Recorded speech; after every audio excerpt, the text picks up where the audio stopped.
भारत का वीर जवान हूँ मैं, ना हिंदू हूँ ना मुसलमान हूँ।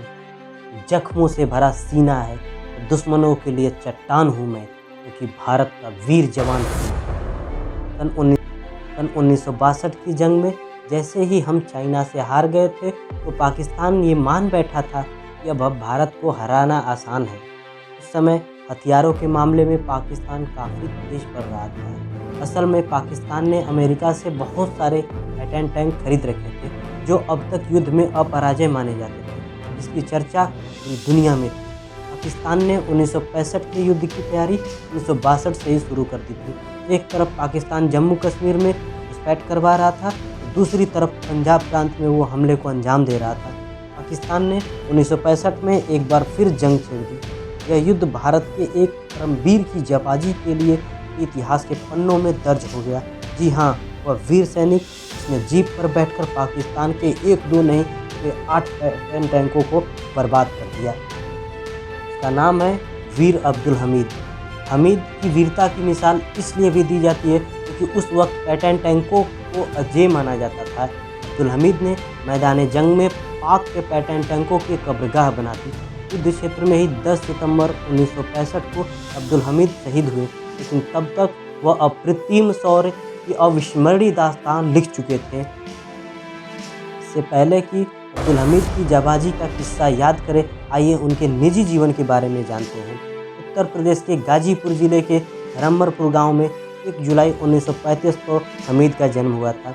उनके पिता मोहम्मद उस्मान सिलाई का काम करते थे, लेकिन हमीद का मन इस काम में बिल्कुल नहीं लगता था।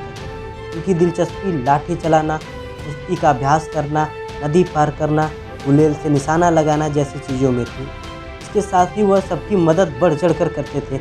एक किस्सा यह भी पता चलता है कि एक बार बाढ़ में पानी में डूब रही एक लड़की की जान भी उन्होंने बचाई थी। 20 साल की उम्र में अब्दुल हमीद ने वाराणसी में भारतीय सेना की वर्दी पहनी। उन्होंने ट्रेनिंग के बाद 1955 में 4 ग्रेनेडियर्स में पोस्टिंग मिली। 1965 में भारत पाकिस्तान युद्ध की घड़ी करीब आ रही थी। उस वक्त अब्दुल हमीद अपने घर पर छुट्टी पर गए थे, लेकिन पाक से तनाव बढ़ने के बीच उन्हें वापस आने का आदेश मिला और वो तुरंत ही आदेश का पालन करते हुए जाने के लिए तैयार हो गए। घर से निकलने से लेकर रेलवे स्टेशन तक उन्हें कई बार अपशकुनों का सामना करना पड़ा। हमीद जब कपड़े और बिस्तर पैकिंग कर रहे थे तो अचानक से रस्सी टूट गई। इस पर उनकी पत्नी रसूल बीबी ने अपशकुन मानते हुए हमीद को रोकने की बहुत कोशिश की और घर वाले भी उन्हें जाने से रोक रहे थे, लेकिन हमीद ने किसी की नहीं सुनी और वतन की सेवा और अपना फ़र्ज को सबसे ऊपर रखा। इसलिए वो घर से निकल पड़े। उनका एक दोस्त साइकिल से उन्हें रेलवे स्टेशन तक छोड़ने जा रहा था। साइकिल की चैन टूट गई। जैसे तैसे भागते हुए वो रेलवे स्टेशन पहुँचे और उनकी ट्रेन भी छूट गई। ये कुदरत का इशारा था या कुछ और। जैसे तैसे हमीद पंजाब पहुँचे। फिर अब्दुल हमीद पंजाब के तरतारण जिले के हेमकरण सेक्टर में पोस्टेड थे। पाकिस्तान ने उस समय के अमेरिकी पैटर्न टैंकों से हेमकरण सेक्टर के असल उताड़ गांव पर हमला कर दिया। उस वक्त ये टैंक अपराजय माने जाते थे।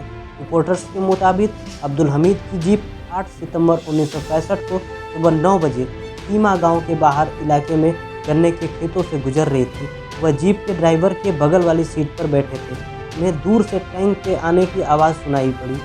कुछ देर बाद उन्हें टैंक भी दिखाई देने लगे। वह टैंकों को अपने रिकाइलेंस गन की रेंज में आने का इंतजार करने लगे और गन्नों की आड़ का फ़ायदा उठाते हुए फायर कर दिया और एक के बाद एक करके उन्होंने पाकिस्तान के 4 टैंक उड़ा दिए। इनके 4 टैंक उड़ाने की खबर 9 सितंबर आर्मी हेडक्वार्टर में पहुंच गई तथा उनको परमवीर चक्र देने की सिफारिश भी भेज दी गई। इसके बाद 10 सितंबर को उन्होंने 3 और टैंक नष्ट कर दिए। जब उन्होंने एक और टैंक को निशाना बनाया तो एक पाकिस्तानी सैनिक की नज़र उन पर पड़ गई। इधर अब्दुल हमीद ने फायर किया और उधर से पाकिस्तानी सैनिक ने भी अपनी टैंक से फायर कर दिया। पाकिस्तानी टैंक तो नष्ट हो गया, लेकिन अब्दुल हमीद की जीप के भी परखच्चे उड़ गए तथा वतन की हिफाजत के लिए परमवीर अब्दुल हमीद कुर्बान हो गए। वीर अब्दुल हमीद की वीरता और अदम्य साहस को देखते हुए भारतीय सेना के हौसले और भी बुलंद हो गए और उन्होंने पाकिस्तानी सेना को खदेड़ दिया।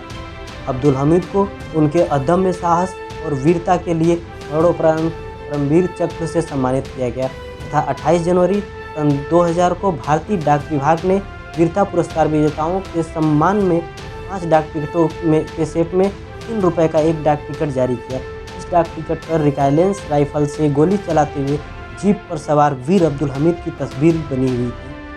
उनकी बहादुरी को इस अल्फाजों के साथ सलाम, सर झुके बस उस शहादत में जो शहीद हुए हमारी हिफाजत में। दोस्तों, इस तरह एक जाबाज भारतीय की कहानी तो समाप्त हो गई, मगर यह अमेरिका और पाकिस्तान तक को बता दिया कि देशभक्त के हौसले के आगे टाइटैन टैंक भी बौने ही होते हैं। दोस्तों, आशा करता हूँ यह वीडियो आपको पसंद आया होगा। यदि आपको इस देशभक्त की कहानी प्रेरणादायक लगी हो तो प्लीज़ इस वीडियो को अपने फ्रेंड्स के साथ भी ज़रूर शेयर करें। और अगर आपने अभी तक हमारे चैनल को सब्सक्राइब नहीं किया है तो अभी चैनल को सब्सक्राइब करें, क्योंकि हम हमेशा ऐसी ही आपको रोचक कहानियाँ आपके लिए लाते रहेंगे।